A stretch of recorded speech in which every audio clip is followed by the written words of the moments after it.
now call on the Committee Secretary to provide the committee an update on the invitations, requests, correspondences, submissions, and complaints. Thank you, Your Honor. Prior to that, may I recognize Honorable Raul Daniel A. Manuel from Kabataan Party List, Honorable Christopher Son M. Yap from the 2nd District of Southern Leyte. Present with us today is Mr. Ita Biong, Director for Finance from DepEd, Ms. Annalyn Sevilla, Undersecretary for DepEd, Mr. Luna Catalan, Chief Accountant of the Department of Education. Your Honor, may I also call on legal counsel for another legal counsel for Mr. Delino and Mr. Bago. Please enter his appearance, Attorney Delino. Thank you, Your Honor. Moving on, Your Honor, we have here some of the insurance persons sent their excuse letters. For Attorney Zulaika, she is not present today. However, she is confined in the Veterans Medical Memorial Center. May I read the contents of her letter? Yes, please, Conse. Your Honor, she wrote, I write in the matter of, this is a letter dated November 24, 2024. I write in the matter of the privileged speech and the motu proprio inquiry, and in specific relation to the subpoena ad justificandum scheduled for November 25, 2024 at 10 in the morning. As you may have been made aware yesterday, November 23, 2024, I was admitted and confined in the Veterans Memorial Medical Center and was subsequently diagnosed with acute stress disorder following the series of incidents leading to my eventual transfer to the said government facility. In connection with the same, I am sincerely and humbly hoping for the kind consideration of this honorable committee in excusing my appearance for tomorrow's hearing. I have attached here with a copy of the certificate of confinement dated November 24, 2024, issued by the AMMC. Thank you, signed by Attorney Zulaika P. Lopez. On the second page, Your Honor, there's a certificate of confinement. It's signed by Dr. Eloisa Esdelia, Dr. Attorney Mario L. De Castro, Dr. Joan A. G. Perez Rifarael, and Dr. Maria Antoinette Gabua. It states that she is being managed for acute stress disorder after presenting with difficulty in sleeping, anxiety, and intrusive symptoms in the form of nightmares, flashbacks, and avoidance, alongside with the musculoskeletal pain of both shoulders considered chronic adhesive capsulitis, spinal asymmetry of the thoracic spine, lumbar spondylosis, and after presenting the shoulder pain with limited range of motion and back pain. This certification is issued at the request of the patient and is not intended for use in any medical legal context of proceedings, Your Honor. Thank you. For Your Honor, yes. For the other submissions, Your Honor, there are 5 actions from the previous hearing. We have issued a subpoena to Systemum for the COA to submit the documents of the Davao City confidential funds. They asked for 5 calendar days for compliance due to voluminous documents, Your Honor. There was also a request for the submission of the acknowledgement receipts, voluminous in amount, to the NBI for forensic examination of handwriting and signatures, and to the PSA for verification of the existence of the names. It is being requested, Your Honor, in process. As to the detention order and contempt order, we have with us here present Mr. Ortonio Attorney Fajarda, Mr. Fajarda, and Ms. Acosta. As to the submission of the OVP of the special order to the SDOs to attend the programs of the OVP in the various satellite offices, the reason why the others were not present in the previous hearing, and to submit the program activities attended by said SDOs, none have been submitted to the Secretary of Your Honor. As to the show cause order of Attorney Rosel and Abelia, she submitted a certificate of appearance issued by Makati RTC Branch 60 on the said date, Your Honors. That's it for the administrative matters. Is Attorney Abelia present? No, Your Honor. She's still absent. No, not present today, Your Honor. Can you please take your seat, ma'am? I would like to recognize the presence of Attorney Rosel and Abelia, Counsel of the Office of the Vice President. The Chair would like to recognize the Honorable Senior Deputy Speaker, the Honorable Dr. Gonzales. Congressman Luis. May I just inquire whether the 3 others who were separated from the DepEd, along with Yusek Mercado, were invited for today's hearing? Your Honor, DepEd provided us with the electronic mail address of Attorney Bradley De Castro. We sent an invitation. However, for Attorney Ablag and Mr. Arno, we forced it to the DepEd because we have no information as to how we will give it to them, Your Honor. I respectfully move, Mr. Chair, that we continue on inviting these resource persons, Mr. Chair.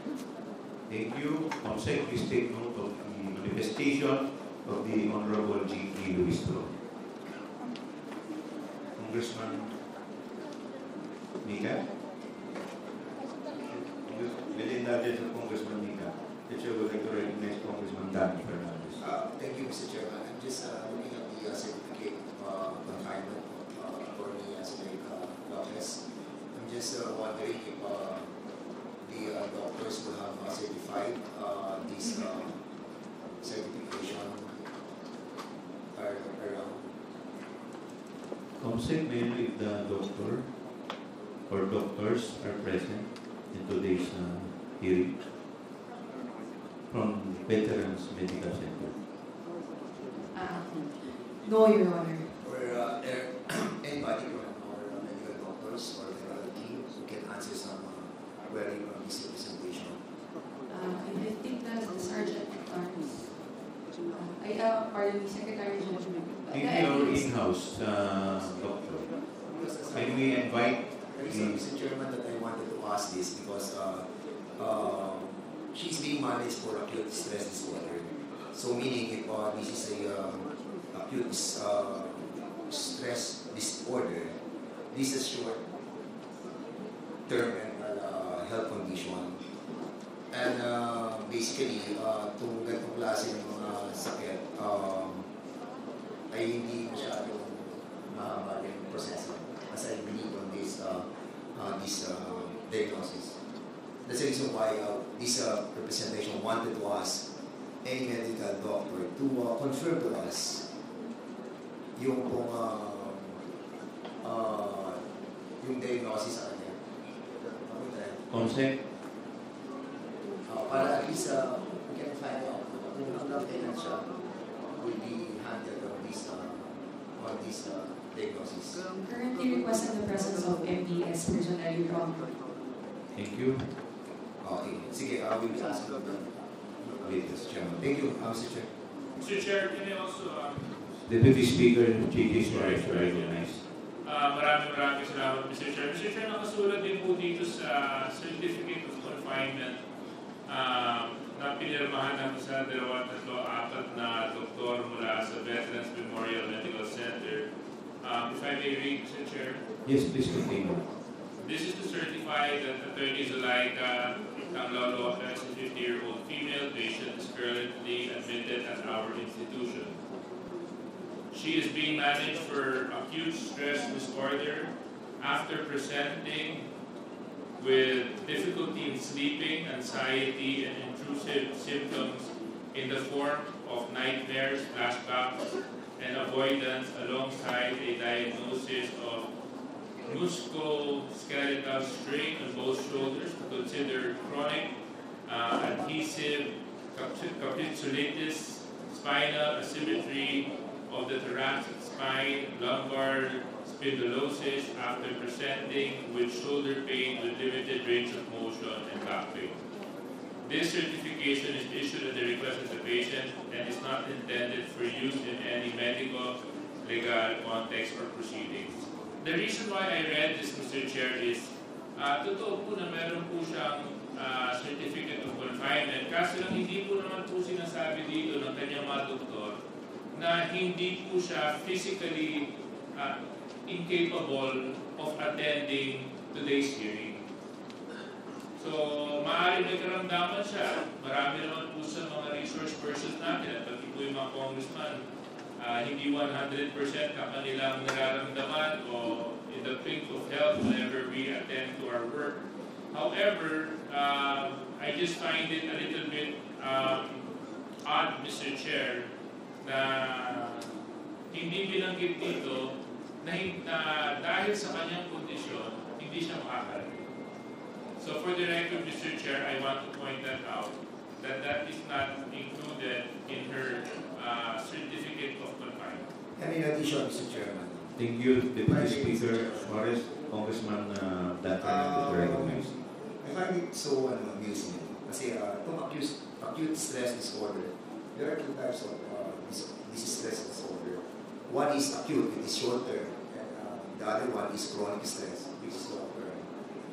Dito po sa example po ng ating tinatawag na acute stress would be any stress which you suffer from for a period of short time. So, ang mga example po ito, Mr. Chairman, kung yung ID mo, halimbawa, napunta ka sa traffic jam, o kaya, nandito tayo, stress tayo, yun po yung tinatawag natin acute stress disorder. Yun naman po, chronic is mahaba ng period. And that's the reason why we wanted to ask the medical doctors to educate us on this. Kasi ako po, medyo wala tama ako dito sa mga condition that they are mentioning right now because I think nagkakaroon naman po tayo ng evasion by our resource persons. And we don't want to set a precedent, lagi na namin po ganito, that they are using the medical certification not to be present on our committee hearings. Yun lang po, Mr. Chairman, and mamaya po pagdating po ng ating mga medical doctors, we will be equipped with more details about this. Maraming salamat po. Thank you, Congressman Dan Fernandez.